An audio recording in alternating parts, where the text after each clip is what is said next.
Salut Guillaume. Salut Johan, salut à les tous. amis.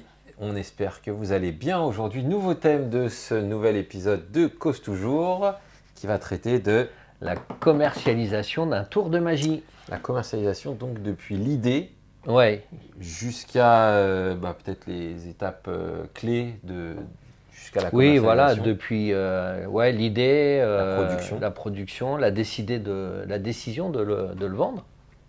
Et toutes ces phases, en fait, qu'on a beaucoup découvert, on les connaissait avant d'être à Magic Dream, d'avoir Magic Dream. Mais nous, on s'était lancé dans quelques aventures avant, donc on a un peu d'expérience dans ce domaine à vous partager. Et aussi des anecdotes qui permettent de se rendre compte un peu de la montagne que c'est à franchir, en fait. Puisque une idée, c'est pas simple à avoir, mais par contre, décider de la commercialiser, c'est vraiment beaucoup plus compliqué. En fait, ce qu'il faut bien cadrer déjà, c'est de se dire que depuis quelques années maintenant, je dirais peut-être un petit peu avant la période Covid, mais ça s'est en tout cas accéléré à la période Covid.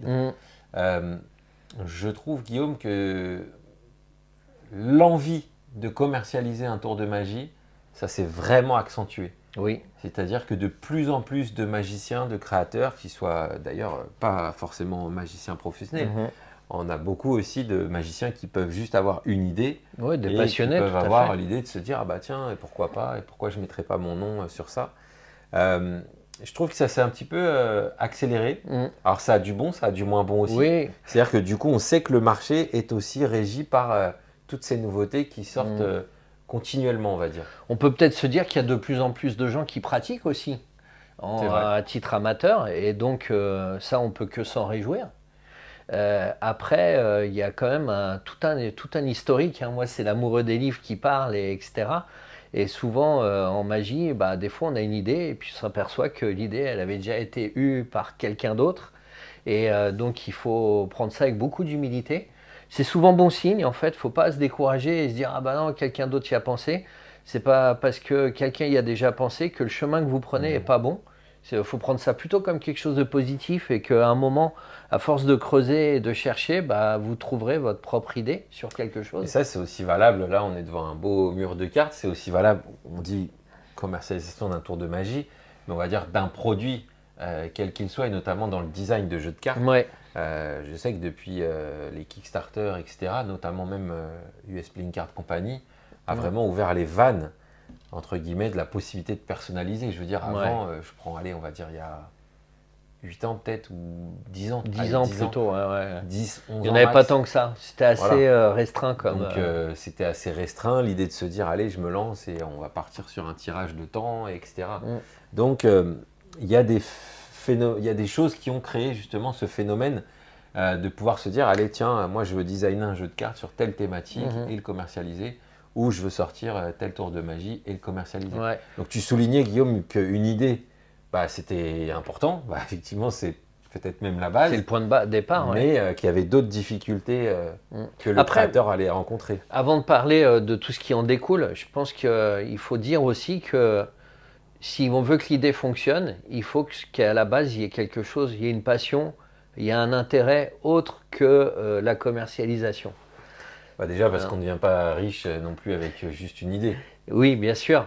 Mais par exemple, tu donnais l'exemple des jeux de cartes. Moi, je suis persuadé que les jeux de cartes qui ont eu le plus de succès chez les collectionneurs sont souvent ceux qui ont eu un point de départ, une passion, une thématique. C'est pour ça, là, je me reprends, je dis, on ne devient pas riche qu'avec une idée. C'est peut-être même pas le but. Non, voilà, Donc, c'est ça. voilà, comme tu soulignes, déjà savoir qu'est-ce qu'on a envie de faire. Ouais. Est-ce que c'est juste l'idée de se dire, tiens, je mets juste une petite pierre à l'édifice, ou une phrase que j'aime bien dire, je rends à la magie ce que la magie m'a apporté. Donné, J'ai ouais, l'impression c'est une bonne vision. d'apporter une petite pierre à l'édifice, ou juste le côté un peu égo, ça fait toujours plaisir d'avoir son nom sur un beau packaging et d'être diffusé par tel label. Oui. Voilà, ça joue aussi. Oui, ça joue, ouais. Mais je pense que la motivation première, elle est de se poser la question, c'est est-ce que mon idée amène quelque chose comme au monde de la magie. Et je pense que si elle amène rien,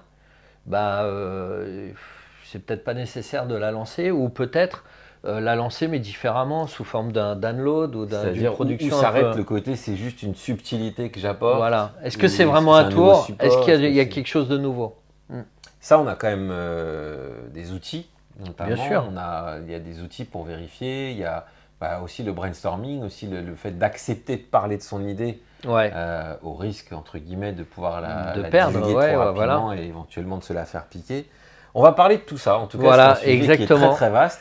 Si Donc, vous êtes membre du club MD+, n'hésitez pas, cette vidéo continue pour vous. Pour les autres, n'hésitez pas à vous y abonner. Vous allez voir, c'est vraiment... Il y a énormément on est déjà à 22 causes toujours quand même, c'est bien de le dire. Rien que ça, plus qui des reste sur conférences. plus les conférences qui restent maintenant dans l'espace MD+. Donc il y a vraiment un contenu qui a énormément grossi, des routines, des unboxings, plein de choses. Donc on vous invite à vous intéresser au contenu MD+. Contenu exclusif, on se retrouve tout de suite.